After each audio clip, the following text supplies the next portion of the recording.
Good evening, Mr. Speaker, and obviously I rise this evening in, actually, I want to say something before I start. This amendment that we just voted on was literally handed to me minutes ago before we voted on it. The complete disregard and disrespect for this side of the aisle in this chamber is totally unacceptable. There are multiple changes that affect thousands and thousands of workers across the state of Connecticut, yet this document was handed to us moments ago with little time to read, which is why folks on my side of the aisle are upset and concerned about this piece of legislation.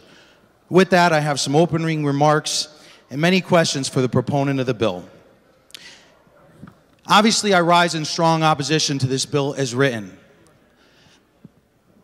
During our nearly 10 to 12 hours of listening to the public hearing on this particular topic, we heard from both sides, both for and against an increase in the minimum wage. It was an emotional topic. There were moms, single parents that came in and spoke about how they can't make it on 1010, how Connecticut is unaffordable, and how this would offer them some sort of lift out of poverty. But on the other side of that, we had a small business community that came in and spoke to our Labor and Public Employees Committee. We had small business owners from all parts of the state, and I'm sure they touched just about every district in this chamber. They weren't just concerned about the increase in minimum wage. They were concerned about everything else coming down the pipeline in 2019 and beyond.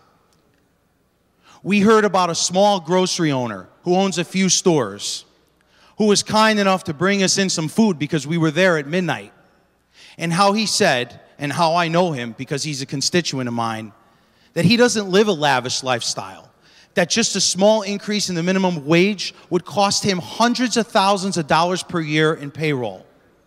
Couple that with other proposals that have come down the pipeline, such as electronic tolling. This is bad for business. We heard from business advocacy groups like the Connecticut Business and Industry Association, the NFIB, and others, the Food Association, the Restaurant Association. Pockets of businesses across Connecticut that are thriving, that were pleading for our committee to rethink this piece of legislation. After 12 plus hours of testimony, we were told, my side of the aisle, that this was a work in progress. Well, I guess this is a work in progress because the bill was just drafted 10 minutes ago and amended, and of what I see and what I read in the last 5 minutes, it looks very similar to what we were given a few months ago during the public hearing. I guess it's still a work in progress.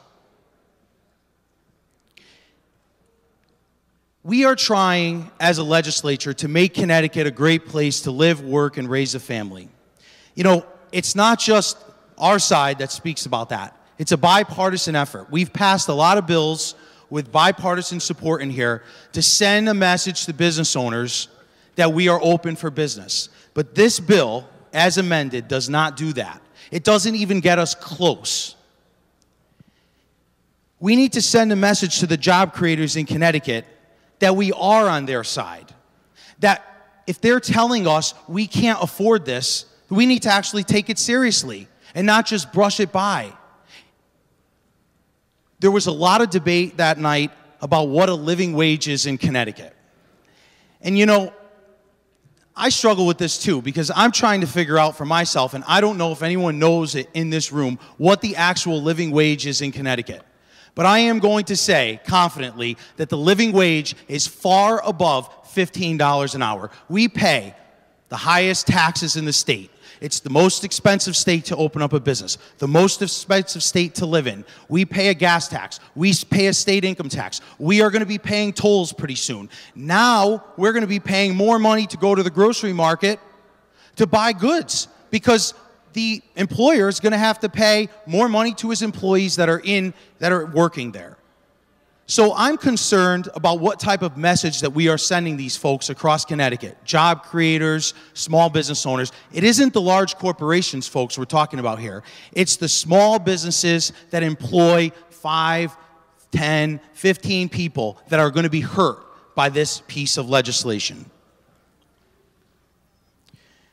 You know, we also heard that night from the seasonal part-time employers of Connecticut, the amusement parks and such. You know, these folks employ young 17, 18, 19-year-old kids throughout the summer at the current rate, $10 an hour. And this individual that came in spoke at length about how he teaches his workers life lessons. How when they go in to work for a couple of months in the summer, they don't just, sit there and push a button for the ride. They learn how to save a few bucks at the end of the week if they want to go out and see a movie with their friends. They learn how to, it's a life lesson. So why would we want to hinder these people from hiring our youth across the state of Connecticut? In my district, I spoke with someone just the other day who said to me, I want my child to work in the summer. I don't know about you, but I don't want him on the couch surfing Facebook and playing Minecraft. I want him out in the community becoming a productive member of society. Yet, small business owners have told us we are going to halt hiring if you raise the minimum wage at this rate. It was also suggested that we increase it over a 6-year period, maybe even a 7-year period. The way I'm reading this amendment, and again, I just got it 5 minutes ago, it gets us there over 4.5 years. Much too fast.